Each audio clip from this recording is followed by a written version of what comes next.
तो दोस्तों, भारत के न्याय सिस्टम में एक बहुत बड़ा बदलाव आया है। भारतीय नागरिक सुरक्षा संहिता यानी बीएनएसएस 2023 ने पुराने सीआरपीसी की जगह ले ली है। और आज हम इसी नए कानून में क्रिमिनल अपील की बिल्कुल शुरुआती बातों को समझने वाले हैं। मतलब धारा 421 से 425 तक। यही वो धाराएं हैं जो तय करती हैं कि अगर किसी को सजा हो जाए तो उसके खिलाफ न्याय की पहली सीढ़ी कैसे चढ़ी जाती है। तो आज हम देखेंगे कि एक अपील की पूरी जर्नी कैसी होती है। अपील कौन कर सकता है, कैसे कर सकता है, कौन सी अदालत उसे सुनेगी, और क्या ऐसा भी हो सकता है कि उसे शुरू में ही खारिज कर दिया जाए। हम इन सारी बातों को एग्जाम के पॉइंट ऑफ व्यू से भी समझेंगे, क्योंकि सच तो ये है कि न्याय तक पहुंचने का रास्ता प्रक्रिया से ही होकर जाता है। ओके, तो चलिए बात को जरा गहराई से समझते हैं। भारतीय नागरिक सुरक्षा संहिता ने हमारे क्रिमिनल प्रोसीजर को एक नया रूप दिया है, और इसमें अपील का अधिकार, मतलब निचली अदालत के फैसले को ऊपरी अदालत में चुनौती देने का हक, एक फेयर जस्टिस सिस्टम की जान है।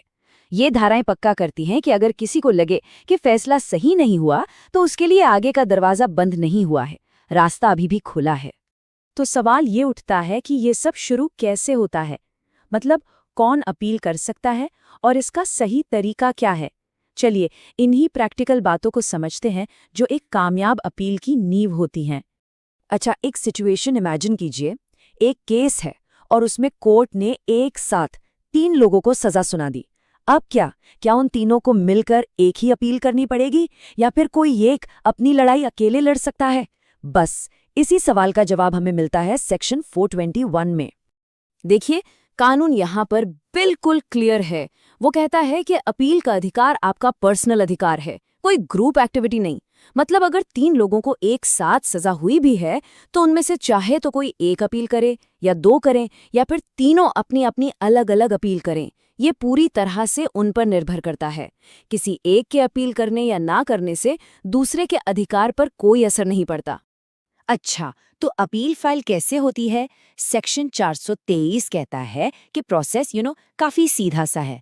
आपको एक रिटन पिटिशन, मतलब एक अर्जी तैयार करनी है, और उसके साथ जो निचली अदालत का फैसला है उसकी एक कॉपी लगानी ही लगानी है। बस फिर इसे सही अपीलीय कोर्ट में पेश कर दीजिए। ये 2 चीजें याद रखिए, अर्जी और फैसले की कॉपी, ये सबसे जरूरी हैं। लेकिन एक मिनट सोचिए, अगर कोई इंसान जेल में बंद है तो वो कैसे वकील करेगा? कैसे कोर्ट तक अपनी बात पहुंचाएगा? क्या जेल में होने का मतलब है कि अपील का अधिकार खत्म? नहीं, बिल्कुल नहीं। हमारा कानून इस बात का भी ख्याल रखता है। और ये प्रोविजन सच में एक्सेस टू जस्टिस के लिए बहुत जरूरी है। सेक्शन 424 कहता है कि जो व्यक्ति जेल में है वो अपनी अर्जी और जजमेंट की कॉपी वहां के जेल ऑफिसर को दे सकता है, और फिर ये उस ऑफिसर की ड्यूटी है, उसकी जिम्मेदारी है कि वो इन कागजों को सही कोर्ट तक पहुंचाएं। देखिए कितना शानदार सिस्टम है। जेल की दीवारें न्याय के रास्ते में नहीं आ सकती। ठीक है, तो अपील फाइल हो गई। अब अगला सवाल, ये अपील जाएगी कहाँ? मतलब कौन सी कोर्ट इसे सुनेगी? इसका जवाब हमें मिलता है सेक्शन 422 में, जो हमें जुरिस्डिक्शन यानी अधिकार क्षेत्र के बारे में बताता है।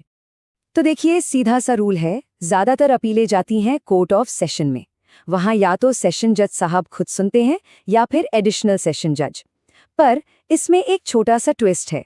अगर सजा का फैसला किसी सेकंड क्लास मैजिस्ट्रेट ने सुनाया है तो उसकी अपील चीफ जुडिशियल मैजिस्ट्रेट यानी सीजेएम के पास भी जा सकती है। तो आप सोच रहे होंगे कि बॉस कौन है? सेक्शन 422(2) के हिसाब से सेशन जज एक तरह से टीम के कैप्टन की तरह काम करते हैं। वहीं ये तय करते हैं कि कौन सा केस एडिशनल सेशन जज के पास जाएगा और कौन सा सीजेएम के पास। लीगल भाषा में इसे कहते हैं मेक ओवर करना, मतलब काम को आगे सौंपना। अब आता है कहानी में एक अहम मोड़। अपील कोर्ट पहुंच तो गई, लेकिन क्या कोर्ट उसे पहली नजर में ही बिना लंबी चौड़ी सुनवाई के खारिज कर सकती है? जवाब है हाँ, बिल्कुल कर सकती है। और इसी पावर को कहते हैं समरी डिसमिसल, जो हमें सेक्शन 425 में मिलती है। ये समझ लीजिए कोर्ट का फर्स्ट इंप्रेशन है, ये देखने के लिए कि अपील में आगे बढ़ने लायक दम है भी या नहीं। तो ये समरी डिसमिसल आखिर है क्या भला? देखिए, बहुत सिंपल है। जब ऊपर वाली कोर्ट अपील की अर्जी और पुराने फैसले को पढ़ती है और उसे लगता है कि यार इसमें तो कोई दम ही नहीं है, निचली अदालत का फैसला बिल्कुल ठीक लग रहा है, तो वो उसे वहीं के वहीं खारिज कर सकती है। इससे होता क्या है, कोर्ट का कीमती वक्त बचता है और जो फालतू की अपीलें होती हैं वो फिल्टर हो जाती हैं। पर क्या कोर्ट अपनी मर्जी से कुछ भी कर सकती है? नहीं, ऐसा बिल्कुल नहीं है। कानून एक बहुत जरूरी हक की रक्षा करता है, राइट टू बी हर्ड, यानी सुने जाने का अधिकार। अगर अपील वकील के जरिए फाइल हुई है तो कोर्ट को अपील करने वाले को या उसके वकील को सुनना ही पड़ेगा, खारिज करने से पहले। हाँ, एक एक्सेप्शन है, अगर अपील जेल से आई है तो कोर्ट बिना सुने भी खारिज कर सकती है, लेकिन सिर्फ 2 सूरतों में।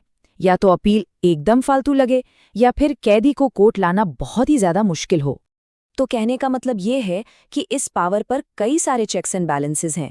पहली बात, वकील वाली अपील में सुनवाई जरूरी है। दूसरी बात, जेल वाली अपील को आप तब तक खारिज नहीं कर सकते जब तक अपील फाइल करने का टाइम ही खत्म ना हो जाए। और सबसे ज़रूरी बात, अगर सेशन कोर्ट या सीजेएम अपील खारिज कर भी रहे हैं तो उन्हें इसका कारण लिखकर बताना होगा। इससे ट्रांसपेरेंसी बनी रहती है। ओके, तो अब जरा बात करते हैं उन सब लोगों की जो एग्जाम्स की तैयारी कर रहे हैं। देखिए, इन सेक्शन से ना डायरेक्ट सवाल बनते हैं। कुछ कीवर्ड्स और कॉन्सेप्ट्स हैं जिन पर ध्यान देना बहुत ज़रूरी है। ये स्लाइड आपके लिए एक तरह की चीट शीट है। देखिए, सेक्शन 421 का कीवर्ड है ऑल और एनी, मतलब अधिकार पर्सनल है। सेक्शन 422 में मेक ओवर टू या सौंपना। याद रखिए, ये सेशन जज की पावर है। 423 और 424 हमें बताते हैं अपील करने के 2 अलग-अलग रास्ते। और 425, इसमें तो 2 कीवर्ड्स हैं, समरीली और रीजनेबल अपॉर्चुनिटी, यानी संक्षिप्त खारिजी और सुनवाई का मौका। एग्जाम में ये शब्द ही आपकी मदद करेंगे। सेक्शन 425 का ये जो हिस्सा है ना, ये एक बहुत बड़े लीगल प्रिंसिपल पर आधारित है। इसे लैटिन में कहते हैं ऑडी अल्टरम पार्टेम। भारी भरकम लग रहा है। इसका सीधा सा मतलब है दूसरे पक्ष को भी सुनो। कानून कहता है कि आप किसी का मामला तय नहीं कर सकते जब तक आपने उसकी बात ही ना सुनी हो। ये लॉ की पढ़ाई की आत्मा है। तो देखा आपने कैसे एक अपील का सफर आगे बढ़ता है, अर्जी फाइल करने से लेकर पहली रुकावट यानी समरी डिसमिसल तक। ये सेक्शंस एक पूरा साफ सुथरा रास्ता दिखाते हैं। तो अगर फटाफट रिकैप करें, 421 देता है पर्सनल अपील का अधिकार, 423 और 424 बताते हैं कि अपील फाइल कैसे होगी, 422 तय करता है कि सुनेगा कौन, और 425 पहली चेकिंग करता है कि अपील में दम है या नहीं। ये पूरा का पूरा सिस्टम फेयरनेस और एफिशिएंसी के बीच एक बैलेंस बनाने की कोशिश करता है।